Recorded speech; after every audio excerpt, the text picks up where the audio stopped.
Welcome back to FTfm.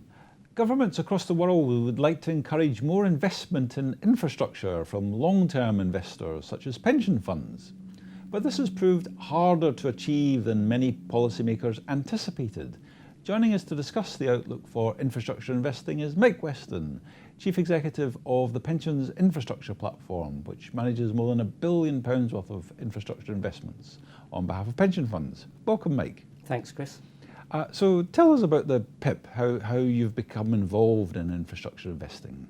Well, PIP was an initiative that started off in 2011-12 to try and facilitate more investment by pension schemes, as you said, into infrastructure, because core infrastructure, so the lower risk end of the infrastructure spectrum, is a really good, or can be a really good asset class for a pension scheme.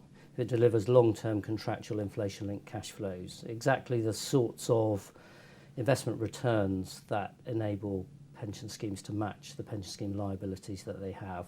And around about that time, it was clear from Australian pension funds, Canadian pension funds, who were coming to the UK and investing in some major infrastructure projects, that pension schemes did like infrastructure. So it was just a question of how could UK schemes get involved. And the commercial offerings in the market weren't particularly structured to suit pension schemes. They weren't costed to suit pension schemes. So the PIP was a response to that, of pension schemes getting together and saying, well, we will run an initiative by pension schemes for pension schemes to set up a vehicle to encourage and facilitate pension scheme investment. It's the first time pension schemes have come together in this way to come up with a vehicle to do something for them as a group. But there still are significant barriers to pension schemes becoming more involved in infrastructure investing. I mean, what are the barriers that need to be addressed?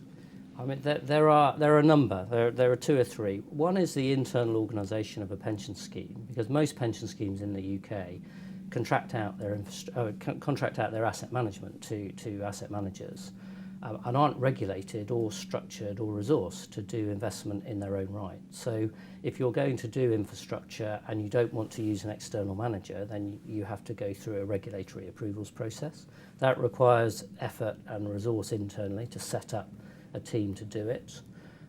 And if you're a pension scheme, you're thinking long term. You're thinking about, how do I match my liabilities? How do I pay pensions? So if you're going to invest in an area, you have to be confident that there are projects in the long term that will make use of the resource you're putting in. So a pipeline of projects that you can see looking out is a real barrier or incentive, however you want to look at it, to put that capability in place. And then I suppose the third barrier really is what governments can do, because although governments want to encourage pension schemes to invest in infrastructure, ultimately pension schemes have one objective, and that's to pay the pensions that have accrued. So if governments want pension schemes to invest, then they have to make sure that there's this steady stream of investments coming, potential investments coming, structured in the right way, and they have to do that within the constraints of state aid rules. So although the government might like to encourage UK pension funds to invest in UK projects, there are some sort of practical competitive barriers to enable them to do it. So effectively, infrastructure projects have to be open to full competition. It's up to us as UK pension schemes to go in there and compete for those projects against basically investment institutions from elsewhere in the world. But it's in the greenfield sites and the new projects in particular where the demand is, well, the need is greatest, isn't it? There is certainly a need for new infrastructure projects, and typically greenfield is those projects that require construction, and brownfield are typically the description for those projects that are already in existence and operational.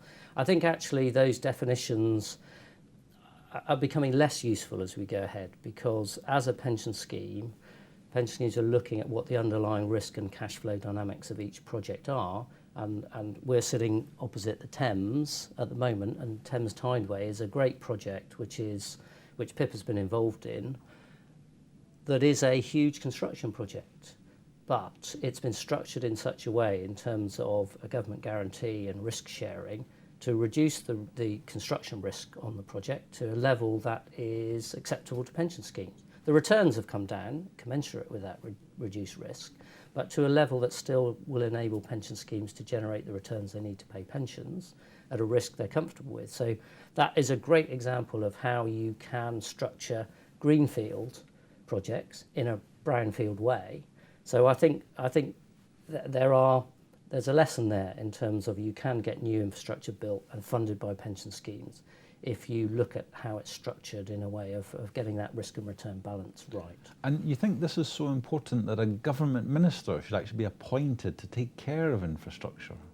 Yep, that's one of the things that we've been suggesting, in the sense that big infrastructure projects, and headline projects tend to be big, do tend to cut across a number of government departments, so the Treasury, DCLG, DEC, and clearly there are various departmental interests at play. So our view is that if you have a dedicated infrastructure minister, then that single person, that single point of responsibility can encourage cooperation between the various departments and just facilitate the progress and make sure the decisions are taken when they need to be decided, and make sure that competing narrow interests don't get in the way of delivering these important projects.